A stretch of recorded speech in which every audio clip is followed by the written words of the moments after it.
திருவண்ணாமலை மாவட்டத்தில் இருக்கக்கூடிய அருள்மிகு ரேணுகாம்பாள் கோவில் உண்டியலை திறந்த இந்து சமய அறநிலைத்துறை அதிகாரிகளுக்கு ஒரு பெரிய அதிர்ச்சி காத்திருந்தது.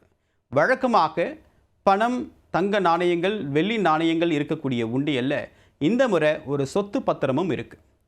இந்த சொத்து பத்திரம் யாருடையது அப்படின்னு பார்க்கும்போது திருவண்ணாமலை மாவட்டத்தை சேர்ந்த ஒரு ஓய்வு பெற்ற இராணுவ வீரர் விஜயன் என்பவருக்கு சொந்தமானது. அந்த சொத்து பத்திரங்கள் 2 இடத்துக்கு சொந்தமானதாக இருக்குது. ஒன்று ஒரு 10 சென்ட் காலி இடம், இன்னொன்று ஒரு அடுக்குமாடி குடியிருப்பு. இதனுடைய ஒட்டுமொத்த மதிப்பு ஏறக்குறைய ஒரு 4 கோடி ரூபாய்க்கு மேலே இருக்கும் அப்படின்றது தான் ஒரு தோராய மதிப்பீடாக இருக்குது. அதோட ஒரு கைப்பட எழுதிய ஒரு உயிலும் இருக்குது. அதாவது பதிவு செய்யப்படாத ஒரு லெட்டர் மாதிரி எழுதியிருக்காரு. இந்த சொத்துக்களை நான் கோவிலுக்கு தானமாக தரேன் அப்படின்றதோடையில் அவர் எழுதியிருக்காரு. அது பதிவு செய்யப்படலை அப்படின்னு நம்மளால் புரிஞ்சிக்க முடியுது.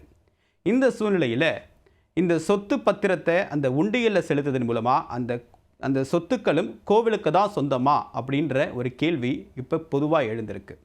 இதுக்கு காரணம் என்ன அப்படின்னு பார்க்கும்போது கடந்த காலத்தில் தமிழ்நாட்டில் இதே மாதிரியான 2 சம்பவங்கள் நடந்துச்சு. ஒன்று அருள்மிகு கந்தசாமி கோவில், திருப்போரூர் பக்கத்தில் இருக்கக்கூடிய அருள்மிகு கந்தசாமி கோவிலில் இந்த மாதிரி ஒரு சம்பவம் நடக்குது. என்ன அப்படின்னா, ஒரு தினேஷ் என்ற ஒரு நபருடைய ஐஃபோன் இந்த கோவில் உண்டியலில் விழுது. அதாவது தன்னுடைய பாக்கெட்டில் இருந்து உண்டியலில் பணம் போடுறதுக்காக ரூபாய் நோட்டை எடுக்க முற்படுறாரு. அப்போ தன்னுடைய பாக்கெட்டில் இருக்கக்கூடிய ஐஃபோன் அந்த உண்டியலில் தவறி விழுந்துருது. உடனடியாக என்ன செய்கிறது அப்படின்னு சொல்லிட்டு அவர் யோசிக்கும் போது அருகே இருக்கக்கூடிய அந்த இந்து சமய அறநிலைத்துறை அதிகாரிகளை தொடர்பு கொள்கிறாரு, பேசுகிறாரு. அப்போ அவங்களால இதுக்கு உடனடியாக நாங்கள் எங்களால் அதில் எதுவும் பண்ண முடியாது. ஒரு மாதத்துக்கு 2 முறை, அதாவது உண்டியல் நிரம்பினா ஒரு மாதத்துக்கு நாங்கள் 2 முறை வழக்கமாக உண்டியல் இருக்கக்கூடிய ரூபாய் நோட்டுகளை எண்ணி அது அரசு காப்பகத்தில் சேர்ப்போம், கஜானாவில் சேர்ப்போம். இந்த நிலையில் இந்த சூழ்நிலையில் எதுவும் பண்ண முடியாது அப்படின்னு சொல்கிறாங்க. நீங்கள் உண்டியல் நிரம்பின பிறகு வாங்க அப்படின்னு சொல்கிறாங்க. அவர் தொடர்ச்சியாக பார்க்குறாரு. ஸோ ஒரு ஃபைன் டே அந்த உண்டியல் நிரம்புது. உண்டியலில் இருக்கக்கூடிய இந்த ரூபாய் நோட்டுகள்லாம் எண்ணப்படுது. அப்போ ஐஃபோனும் எடுக்கிறாங்க. அப்போ இந்து சமய அறநிலைத்துறை அதிகாரிகள் ஒரு விஷயம் தெரிய வருது. அதாவது 1975 உண்டியல் சட்டம் அப்படின்னு ஒரு சட்டம் இயற்றப்படுது. அதாவது கோவில்களில் இருக்கக்கூடிய உண்டியலில் விழக்கூடிய எல்லா பொருளும் கோவிலுக்கு தான் சொந்தம் அப்படின்றது தான் அந்த சட்டம் சொல்லக்கூடிய அம்சமாக இருக்குது.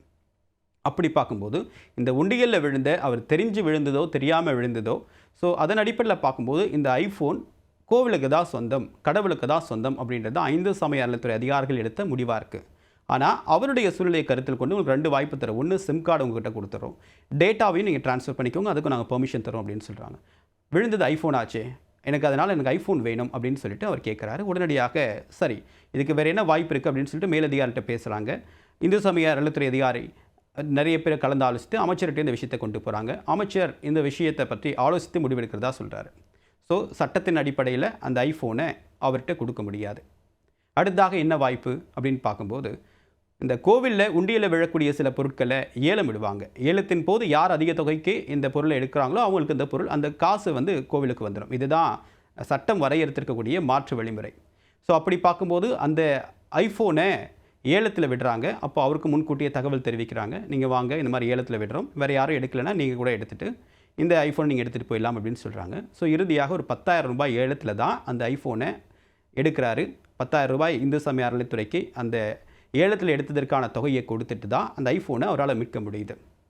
இந்த ஒரு சம்பவம் தானா அப்படின்னு பார்க்கும்போது இல்லை. அதாவது 1975 சட்டத்தின்படி ஏற்கனவே இதே மாதிரி ஒரு சம்பவம் நடந்திருக்கு. அதாவது பழனி தண்டாயுதபாணி கோவிலில் கேரளாவை சேர்ந்த சங்கீதா என்ற ஒரு பக்தர் அங்கே சாமி தரிசனம் செய்ய வராங்க. அப்போ எதிர்பாராத விதமாக ஒரு 1.25 சவரன் செயின் அந்த கோவில் உண்டியலில் விழுது.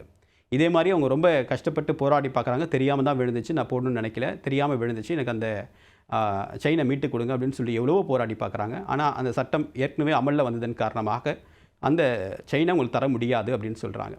ஸோ அப்படி பார்க்கும்போது என்ன செய்கிறது, அவங்களுடைய சூழ்நிலையை கருத்தில் கொள்கிறாங்க. கேரளாவிலேருந்து வந்த ஒரு பக்தர், அப்படிப்பட்ட நிலையில் கோவில் சட்ட விதிகளையும் மீற முடியாது. அந்த பழனி தண்டாயுதபாணி கோவில் போர்டு சேர்மேனுடைய சொந்த முயற்சியின் காரணமாக அவருடைய தன்னுடைய கை காசை போட்டு அந்த பெண்மணிக்கு கிட்டத்தட்ட 1.25 சவரன் நகையை வாங்கி கொடுத்து அனுப்புகிறார். அதாவது அந்த உண்டியலில் எவ்வளவு நகை விழுந்ததோ அதே அளவுக்கு மதிப்புள்ள ஒரு நகையை வாங்கி கொடுத்து அந்த பக்தருடைய மனசும் கொணாமல் அவரை அனுப்பி வைக்கிறாரு. ஸோ இந்த மாதிரி 2 சம்பவங்கள் நடந்திருக்கு. சரி, இப்போ இந்த விஜயனுடைய நிகழ்வுக்கு வருவோம்.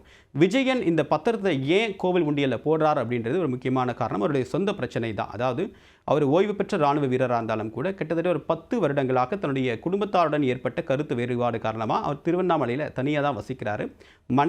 ஒரு மனைவி இருக்காங்க. கூடுதலாக அவருடைய 2 மகள்கள் அப்படின்றது ஏற்கனவே திருமணமாகி வெவ்வேறு ஊர்களில் வசிக்கிறாங்க. இப்போ அண்மை காலமாக இந்த சொத்துக்களை தங்களுக்கு பெயர் மாற்றம் செய்து தரணும், தங்களுக்கு தரணும் அப்படின்னு சொல்லிட்டு மகள்கள் தரப்புலேருந்து ஒரு டிமாண்ட் வச்சுருக்காங்க. அவங்க மனைவியும் இந்த மாதிரியான கோரிக்கை முன் வச்சுருக்காங்க. பட் அவருக்கு இந்த சொத்துக்களை எப்படி தர்றது, அதில் மாற்று கருத்து இருந்திருக்கு. பெண்களுக்கு கொடுப்பதிலையோ அல்லது மனைவிக்கு கொடுப்பதிலையோ அவர் ரொம்ப நாட்களாக தனியாக தான் வசிச்சிருக்காரு. கருத்து வேறுபாடின் காரணமாக ஒரு சுமூக உறவு இல்லை அப்படின்னு நம்மளால் புரிஞ்சிக்க முடியுது. இப்படிப்பட்ட சூழ்நிலையில் தான் இந்த சொத்துக்களை கோவிலுக்கு, அந்த கோவிலில் இருக்கக்கூடிய உண்டியலில் அவர் போடுறாரு. கோவிலில் உண்டியல் போட்டது விஷயம் அந்த குடும்பத்தாருக்கு தெரிய வருது. அப்போ இல்லை, அவர் கொஞ்சம் நிதானத்தில் இல்லை, அதன் காரணமாக அந்த சொத்துக்களை எங்களுக்கு தரணும் அப்படின்னு சொல்கிறாங்க. பட் சட்ட வல்லுநர்கள் என்ன சொல்கிறாங்க அப்படின்னு பார்க்கும்போது, இந்த ஆவணங்களை கோவிலில் போட்டதன் மூலமாக அந்த சொத்துக்கள் கோவிலுக்கு சொந்தமாகாது. என்ன காரணம் அப்படின்னா, பத்திரப்பதிவு சட்டத்தின் அடிப்படையில் தமிழ்நாட்டில் ஒரு அசையா சொத்தை, நிலம், பூமி, வீடு இந்த மாதிரி விஷயங்களில் ஒருத்தருக்கு டிரான்ஸ்ஃபர் பண்ணோம் அப்படின்னா அது பத்திரப்பதிவை முறையாக இன்னார் விற்றாங்க, இன்னார் வாங்கினாங்க அப்படின்ற எல்லா நடைமுறையை ஃபாலோ பண்ணி தான் பண்ண முடியும். ஸோ அப்படி இல்லாத பட்சத்தில் ஒரு பழைய பத்திரத்தை கொண்டு போயிட்டு நீங்கள் கோவிலில் போட்டால் அந்த பத்திரம் தான் சொந்தமே தவிர்த்து அந்த பத்திரத்தில் இருக்கக்கூடிய சொத்து சொந்தம் கிடையாது, கோவிலுக்கு சொந்தம் கிடையாதுன்னு சொல்கிறாங்க. இதுக்கு மாறாக என்ன செய்யலாம் அப்படின்னா, அந்த உயில் எழுதியிருக்காரு இல்லைங்களா, அதே மாதிரி அவர் ஒரு ரெஜிஸ்டர் ஆஃபீஸ்லேயோ ஒரு உயில் செட்டில்மெண்ட் பண்ணி இந்த சொத்துக்களை நான் கோவிலுக்கு எழுதி வைக்கிறேன் அப்படின்னு சொல்லிட்டு சட்ட நடைமுறையை பின்பற்றி பண்ணலாமே தவிர்த்து ஒரு பத்திரத்தையும் ஒரு உயிலை வெறும் காகிதத்தில் எழுதி அந்த கோவில் உண்டியலில் போடுறதன் மூலமாக அந்த கோவிலுக்கு இந்த சொத்துக்கள் சொந்தமாகாது அப்படின்றது சொல்லியிருக்காங்க. இப்போ அவங்க குடும்ப விஷயத்தில் நாம் பொதுவான கருத்துக்கள் அப்படின்றது தவிர்க்கப்பட வேண்டும். அப்படி பார்க்கும்போது விஜயன் என்ன சொல்லியிருக்காரு அப்படின்னா, நான் எடுத்த முடிவில் நிலையாக இருப்பேன், இந்த சொத்துக்கள் பற்றி நான் ஏற்கனவே எடுத்த முடிவில் அடிப்படையில் நான் முறையான சட்ட விதிமுறைகளை பின்பற்றி இந்த சொத்துக்கள் அனைத்தும் கோவிலுக்கு எழுதி வைப்பேன் அப்படின்னு சொல்லியிருக்காரு. இந்த விஷயம் அவங்களுக்குள்ள தீர்வு காணப்படும் அப்படின்னு நம்புவோம். ஸோ அதன் அடிப்படையில் பத்திரங்களை கோவிலில் போடுவதன் மூலமாகவோ அல்லது ஒரு வங்கியில் இருக்கக்கூடிய கடன் ஸ்லிப்பை கோவிலில் போடுவதன் மூலமாகவோ கடனையும் அந்த வங்கி கோவில் செலுத்தாது. அதே மாதிரி நீங்கள் பத்திரத்தை போட்டாலும் அந்த கோவிலுக்கு அந்த சொத்துக்கள் சொந்தமாகாது. இதுக்குன்னு சட்ட நடைமுறைகள் பத்திரப்பதிவுத்துறை மூலமாக மேற்கொள்ளப்பட வேண்டும். அப்போ தான் அந்த சொத்துக்கள் எதுவாக இருந்தாலும் சம்பந்தப்பட்டவர்களுக்கு போய் சேரும்.